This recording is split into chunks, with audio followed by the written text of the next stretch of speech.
All right, folks, we got a 4430 here, and customer complaint was D-range quit working and also the high-low quit working, and I think he's starting to lose C-range as well. So there's a high-low clutch tore part. To split it, we have to double split it, get the high-low out from up here, and then work with the range transmission down in here. So I'll have to split it here again. That's the reason we pulled the cab off. Otherwise, you could leave the cab on and just split it here and pull this out from behind and leave the cab with the front part and fix the range transmission, or split it here and fix the 2-speed without taking the cab off. But since we have to do both of them, we just did the whole thing. Pretty simple pulling the cab off. I'm sure there's other videos on it too, but battery boxes can stay on for the cab, but wiring harness and these lines up there, and there's one line there on this valve body here. There's one line to detach there. A couple of your linkage points back in the back, and on the other side, well, there's a brake line there, brake line on the other side, as well as your differential. And then there was, on this box here, there's this line here that also has to come off, and then your throttle and your high-low have to be disconnected here, as well as your shift levers. And I might have missed something, but that's most of what needs to happen to get the cap off. And then to split it, after you have that all done anyway, there's only a few more oil lines to take off to actually split it. Then you have your 8 bolts down around, or 6 bolts down around here, and the 6 big bolts there, and that pretty much is all it takes to split it and roll it away. There's an oil line there and there that has to come apart, and since you already have the wiring harness off, there's not much else that has to happen to get the tractor split. To get the 2-speed out, you take out the 6 bolts in that clutch piston housing, and then there's 5 more that hold that bolt into the 2-speed. You pull that all out, and then this shaft actually goes in from the other side of the clutch housing there. So you pull that out, and at that point, if you haven't done it already, you come back here and take off this center link, loosen this 1.25" bolt, and pull the hex shaft out the center. What this does is it runs your oil pump in the transmission. You have to have that out to go together anyway, or you'll end up damaging it. And there's a little collar that goes in there inside this shaft. It doesn't go in here, it goes inside this shaft. I'm not sure what the spacer's for, but anyway, it's in there as well. And then that just goes up inside there, and there's a drive hub up in there that it actually slides into. Anyway, get all that stuff out, pull that clutch assembly off, and then you have your 2-speed sitting back in here. And there's this shaft right here, and this goes in back there. It's your drive shaft going into transmission. To get this out, you need to line up the splines inside your 2-speed, and that's not super difficult. You just turn the 2-speed because these gears are going to eventually line things up. And then the next thing you have to do is build yourself a tool like this. And it doesn't have to be real long, but I think the book calls for 3 feet. It doesn't have to be that long. That's going to slide up inside there, hook on the back there, and then you can pull that thing out.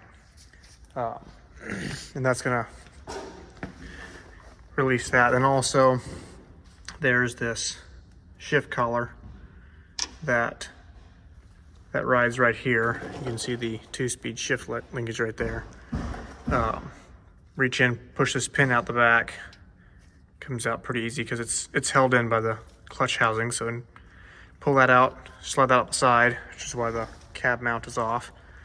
And then this slides off, and then you can, the 2-speed pretty much just folds up and out. You got to pull it back a little bit to get it out of this collar, but then it just pretty much lays out from there. So pretty simple coming out. All right, so you put air pressure to this valve right here, which is in the 2-speed, and then you shift this valve here back and forth by hand. This clutch continuously just engage, and it never engaged the internal clutch in there. And there's a little pin, which I have it turned on the side right now. You can't see it, but this cap is loose because that pin is broken and it's not allowing that valve to center itself. It's a very cheap fix if that pin is easy to get out, and I'm not sure how this is going to be yet. I'd like to point out here that even if the 2-speed is working correctly, it might leak so much air when shifted into the one side that it won't move those inside clutch packs at all. It'll just dump all the air pressure out. That's because air is thinner than oil. And so I was kind of worried about it, but I put it together and it worked just fine. So if it doesn't move those inside clutch packs and it just leaks a bunch of air around the sleeve, it probably will still work. So in this one, you take these bolts out here, you lift this top off, and then the detent is underneath there to get this piece out. Okay, so when you pick this off, if you haven't taken the planetary gears off on the other side, this piece will stay in and it'll hold your clutch packs all together. They can't fall out. And this piece and your springs can stay on the bottom side, which now we can lay over there because your piston's inside here yet as well. And we're going to need to kind of work with this piece some, so we're going to lay that stuff over there and get it out of our way. Okay, right here is a little spring. And there's a detent down there that holds this valve in place, and it's being held down by this top plate. And this detent here is held in by this bolt, which holds this pipe on that crosses over, and that goes down that hole there. It is different than a 40-40. So the 30 series is a little different. And this is the valve that moves from inside here, and you could move that by hand and it wouldn't do anything. There's a little pin that goes down that hole that holds this end cap in place. And if that pin is broken, which it is, this end cap can move out this way about 1/8 inch farther, which puts the spring pressure in there on this valve inside here, changes that, and it doesn't move correctly, and it doesn't shift it correctly. So, weld that end cap, pop it out of there, get a new pin and a new cap, and that's pretty much all there is to it. All right, I got this plug out of here. Just welded a little bolt onto it, clamped a vice grip to it, and tapped it, and it popped right out. Sometimes they come out harder than that. This one didn't come out too bad. But I'm gonna take a punch in there. There's a little bit of the roll pin left on the other side yet that needs to be tapped out of there. So get a long punch or a nail or something and punch that on through. It'll come out this bigger hole here, so you don't have to punch it clear out. It'll just fall out eventually. I've got a small puzzle going on here. Anybody care to come put it back together for me?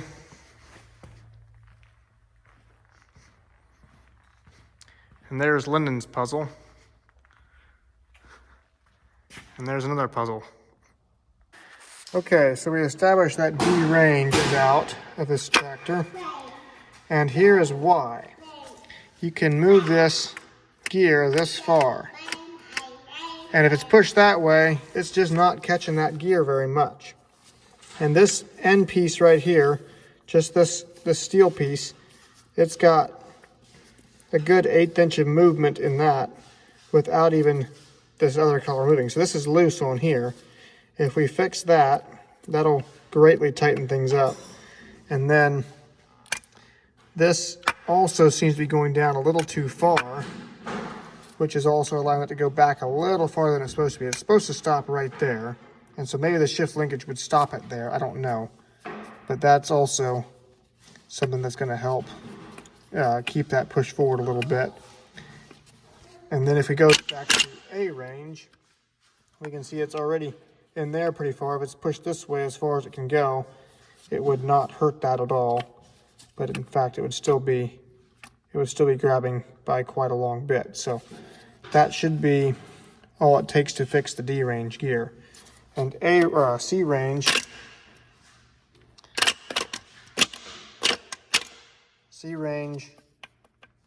you can see the steel part is tight, but it can also move back some, but not past the gear. So I think C range is just wore out because it's been used so much. Okay, so we are ready to work on this output shaft down there, take it apart. First of all, the planetary has to come out, or the differential. So you take these outer rings out, make sure you keep the spacers or shims in the right places. And then the trickiest part of this whole thing is down the bottom, there's this draft link arm right here. There's 3 bolts that attach it down there. And then you'll be taken out, and this draft link has to come up with the differential. So we're gonna go ahead and hoist that thing out of there and lift this out with it. All right, so there's a new wrinkle here. Pulling this thing up out of here, this draft link arm has a big old hook on the other bottom side of it that catches on the PTO shaft. Now, one way to do it is to pull your PTO out this side, and that would get rid of it. What I did is there's this pin right here that you can get out of this hole if you wiggle things just right. Got this lifted up some, and you can get out of this hole. And then you can detach the bottom half of it from the top half. I'm actually not even sure if I would have had to do that in the end. I think I did, but I don't know. I have no idea how that's gonna go back together, but it's coming out this way. So we'll go ahead and get it pulled out once and then see if we have to, what we have to do to get it back together. Well, when you take a magnet to the bottom down there and you get all this out of there, you kind of have to wonder where it came from, especially when you don't really see too many gears damaged. Oh, there's a chip out of that gear there, and probably just a few small things like that kind of add up over time, I reckon. All right, so as you take these 2 bolts out and you try to drive that shaft back, there's a snap ring right down inside here, and you gotta release that snap ring once you get it moved a little ways. And so I just use a regular snap ring pliers like that to do it because you can't get something thicker in there. And I had to bend it to where it would go like that. So anyway, there's another one back here we'll have to deal with in a bit. Okay, you can see it right down in there in that gap. There's another snap ring to deal with yet. So there's actually 4 snap rings. There's 2 that I took off already, and there's one here and there's one back there yet. And I don't need to take anything more off because I don't need to change A range or this collar. And so all I do is just slide that top collar off, which I need to change, and then D range. I'm also changing C range over here. Got the new D range gear and new collar, and I've been putting it back together. Right now I have this gear, which would be C range and B range, on this shaft here that I have slid in here. And this is just basically holding them in place. Doesn't necessarily have to be that way. So now I'm getting ready to, got one more washer right there that needs to be moved onto here. And then I continue to slide those snap rings back as I push this forward. Then I have another collar to put in here. I should mention too that you don't actually need this tool to put it together. It just makes it more convenient. And I kind of wish I'd used it to take it apart, but not sure if that would have really helped much or not. But basically it just holds these gears centered so you're not fighting them constantly. This gear has to go on before this gear does because it goes over this casting over here. So you can't just take this gear out and put it in later. So this gear has to go on first. That's why it's kind of handy to have that to hold those up. I just borrowed this from my John Deere dealership. I don't know if you have a good enough relationship with them to do that or not, but thankfully I do. All right, so how this is working is we're taking a bar and prying between here, which puts pressure back against those there. And then we can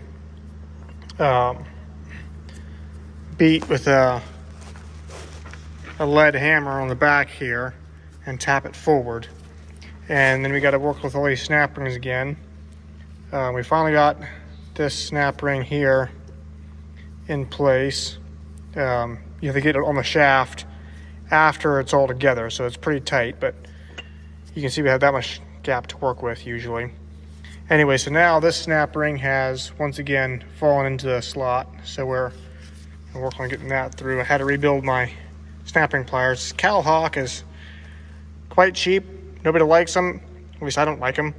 So that's why I can modify it and not feel bad about modifying it. Had to re-weld the tips up and make them stronger because they were just bending on me. And then I also cut the handle to make it spread wider. That way it goes apart farther. So one of these days I'm going to build me a really good snap-ring pliers that goes wider even than these here. I like these snap-on ones here, but they just don't spread far enough when you're doing some of these big snap rings on these transmissions. Well, let's see what it does.